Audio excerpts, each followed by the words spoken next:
You're listening to the KAS Bright Minds Podcast, where discipline builds brighter futures. What should a student do immediately after failing an exam? The first thing they must do is accept it. Acceptance sounds simple, but it's difficult. You cannot fix what you refuse to face. Many students blame teachers or the system. Blame feels powerful, but it keeps you stuck. So after acceptance, what should a student do next to begin rebuilding properly? They must analyze what actually went wrong, honestly and without emotion. Not just the result, but the process that led to it. When you say analyze the process, what specifically should they be looking at? They should examine 4 key areas: their study method, their time management, their discipline, and the environment they studied in. Those 4 areas reveal everything. Let's break that down. Start with study method. What are most students doing wrong? Most students mistake reading for studying. They read notes for hours, but they rarely test themselves or practice applying what they've learned.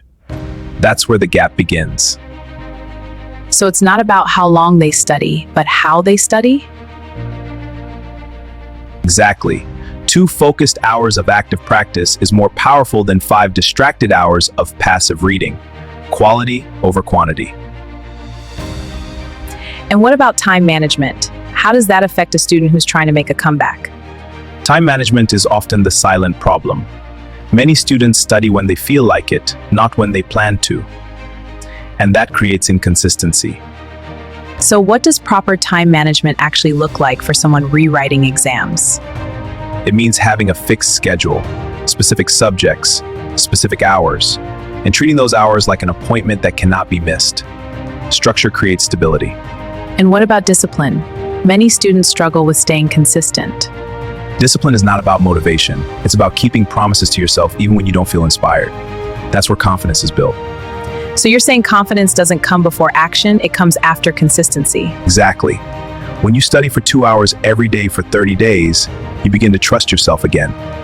And that trust changes everything. What role does environment play in a student's comeback? Environment matters more than people realize. If your phone is next to you, if distractions are constant, your focus will suffer. Control your environment, and you control your results. For a student listening right now who feels behind in life, what would you tell them? I would tell them this: you are not behind in life. You are simply in a rebuilding season. And rebuilding requires patience. Many students feel ashamed after failing. How should they deal with that? Shame grows in silence, but growth begins with ownership. Failure does not define who you are. It reveals what needs to improve.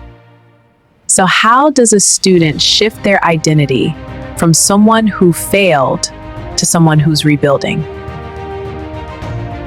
They must stop saying, "I am bad at this subject," and start saying, "I am training to master this subject."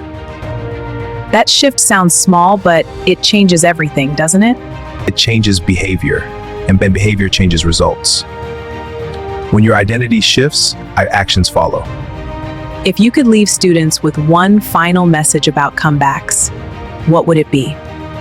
Your results do not define your future. Your decisions do.